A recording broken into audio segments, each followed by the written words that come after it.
Clubes brasileiros na CONCACAF? Presidente do Palmeiras levanta possibilidade em protesto contra a CONMEBOL.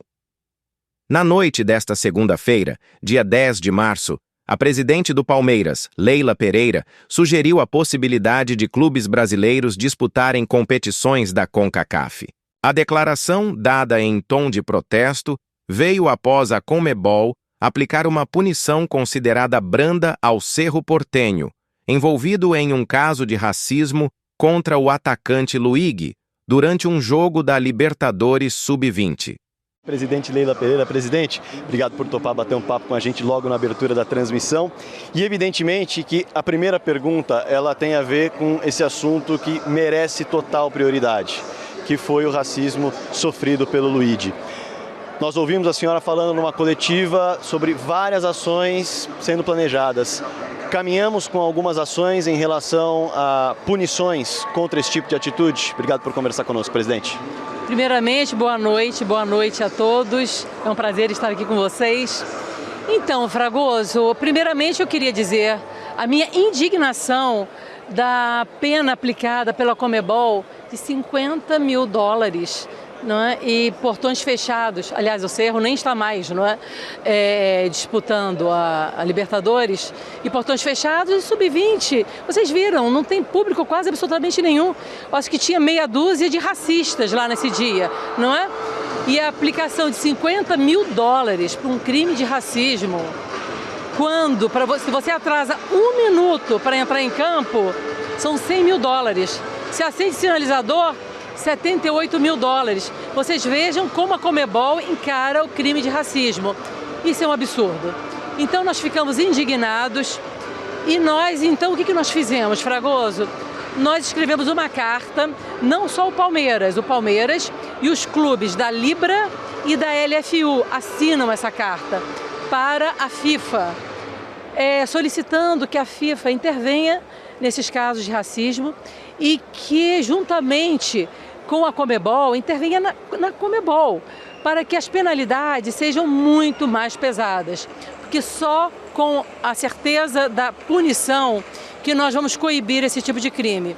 Então, nós protocolamos essa carta hoje na FIFA e nós vamos seguir acompanhando muito perto, de uma forma muito firme. Porque isso não vai ficar assim. As lágrimas do Luigi machucaram, eu não tenho dúvida, não a presidente do Palmeiras, o mundo inteiro. Porque não é possível que alguém não tenha ficado comovido com a tristeza, não é daquele menino. O que acontece não é com o Luigi, acontece toda hora. Toda hora. A grande maioria dos clubes brasileiros já sofreram com esse tipo de crime. E o que me deixa mais indignada, Fragoso, que se você pensar que os clubes brasileiros representam 60% da receita da CONMEBOL. E você veja como que a CONMEBOL trata os clubes brasileiros. Então eu acho que a CBF, mas eu acho também que o nosso presidente Edinaldo está muito atento a isso, que ele é um grande lutador, não é? Ele luta nesse combate ao racismo. Nós temos que tomar medidas firmes com relação à CONMEBOL, porque não é possível. O Brasil representando 60% da receita da CONMEBOL e os clubes brasileiros sendo tratados dessa forma. Eu vou lançar até uma ideia, tá? Uma ideia, uma reflexão para todos nós. Já que a CONMEBOL não consegue coibir esse tipo de crime, como a CONMEBOL não consegue tratar os clubes brasileiros com o tamanho que os clubes brasileiros representam para a CONMEBOL, por que não pensar em nós nos filiarmos à CONCACAF? Saímos da CONMEBOL e vamos para a CONCACAF, sabe? Eu acho que só assim, vão respeitar o futebol brasileiro, que o futebol brasileiro não está sendo respeitado pela CONMEBOL. Então é uma coisa para se pensar. Eu vou até conversar isso, eu tenho uma reunião quarta-feira na CBF, conversar com os clubes brasileiros que vão estar lá e com o presidente Edinaldo, que é uma semente para se plantar. Já que não somos respeitados aqui pelo órgão que controla o futebol da América do Sul, por que não irmos para a CONCACAF? Com certeza, financeiramente, para todos os clubes brasileiros, seria muito melhor. Isso é uma ideia que a gente poderia pensar muito seriamente.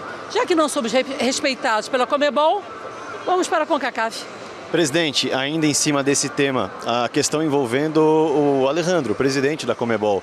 Ele não havia dado sinal de vida para a senhora nos primeiros contatos. De alguma maneira, você conseguiu um contato com ele? Como foi esse contato, se de fato houve? Então, Fragoso, quando aconteceu o fato, eu liguei para o presidente Alejandro, eu não consegui falar. Depois que eu dei a entrevista, que todos viram, e aí ele me ligou dizendo que seria muito rígido nas penalidades, mas pelo que eu vi, ele não foi tão rígido, não é? Eu vou te falar, para essa penalidade que a Conmebol aplicou nesse fato, eu não tenho dúvida nenhuma que isso é um estímulo para que aconteçam novos casos de racismo. Mas não tenho dúvida nenhuma que a solidariedade que nós temos com todos os clubes brasileiros, não é, que a grande maioria já sofreu com esse tipo de crime na América do Sul, em torneios organizados pela Conmebol, eu não tenho dúvida que isso não vai ficar assim. Tá? Nós vamos tomar medidas, mas muito, muito sérias contra a Conmebol, porque não é possível. Não é com notinha, não. Temos que ter medidas firmes. E a punição pedida nessa carta FIFA financeiramente é uma punição forte? Olha, nós pedimos multa primeiro, reconhecer, né, identificar o infrator, prender o infrator. Aliás, isso já está nos regulamentos da FIFA, que também nesse jogo do Cerro, o Luigi identificou o infrator, o árbitro tinha que ter parado o jogo, não é, mandado prender o infrator e continuado o jogo. Não fizeram absolutamente nada. Então, o que é a proposta da gente? Que se identifique o infrator, que se multe o clube. E numa reincidência, excluir o clube da competição. Foi o que nós pedimos para o Cerro. Porque, na verdade, foi a terceira vez que o Palmeiras sofre um crime de racismo por esse mesmo clube. E não aconteceu absolutamente nada. Foi multado e interessante que a multa vai para a própria Conmebol. Não vai para a vítima, vai para a Conmebol. Então, isso está muito errado, gente. Isso tem que mudar. O Palmeiras vai bater firme nisso. E uma ideia é essa, já que a Conmebol não respeita o futebol brasileiro, poderíamos pensar em nos filiarmos à CONCACAF, que financeiramente seria muito mais interessante para todos os clubes brasileiros. Botafogo mantém interesse em Henry Mosquera e aguarda negociação com Red Bull Bragantino. O Botafogo segue determinado a contratar o atacante colombiano Henry Mosquera. Depois de ter uma proposta recusada pelo Red Bull Bragantino em fevereiro, a diretoria alvinegra mantém as negociações e espera avançar na contratação do jogador. A informação foi divulgada nesta terça-feira, dia 11 de março, pelo portal GE.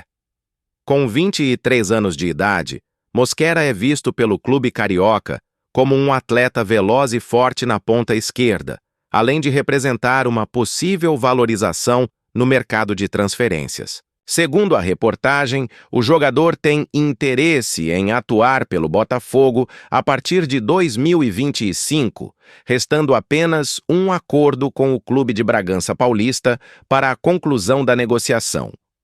Os contatos entre as partes seguem em andamento.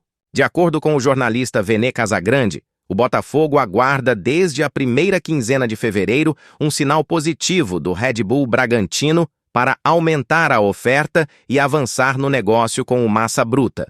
Na atual temporada, Mosquera já disputou 11 partidas pelo Red Bull Bragantino, tendo marcado um gol e contribuído com 2 assistências.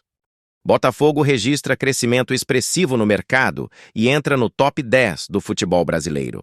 O Botafogo foi o clube que mais viu seu valor de mercado crescer entre os anos de 2023 e 2024. De acordo com um estudo realizado pela empresa Sports Value, o Glorioso teve um aumento expressivo de 210% no seu valuation, atingindo a 9ª colocação no ranking dos clubes mais valiosos do país. O valor atual do Botafogo foi estimado em 1,850 bilhão de reais. Amir Somodi, economista e sócio fundador da Sports Value, atribuiu esse crescimento aos investimentos realizados pela Sociedade Anônima do Futebol, SAF, sob a gestão de John Textor. O especialista destacou o rápido retorno esportivo e acredita que o clube pode, em breve, disputar um lugar entre as 5 marcas mais valiosas do futebol brasileiro. A tendência para 2025 é que o Botafogo ultrapasse o Fluminense, que atualmente ocupa a 8ª colocação. O Fluminense pode ter uma redução no próximo estudo, já que não teve um ano tão positivo quanto 2023, enquanto o Botafogo teve a melhor temporada da sua história. Então, o clube deve consolidar sua posição no top 10 e, quem sabe, um dia entrar no top 5. Há 2 ou 3 anos, o Botafogo estava em uma situação catastrófica, e essa recuperação mostra como a lei das SAFs tem trazido impactos positivos para o futebol brasileiro, afirmou Sommodi em entrevista ao programa CNN Esportes SA.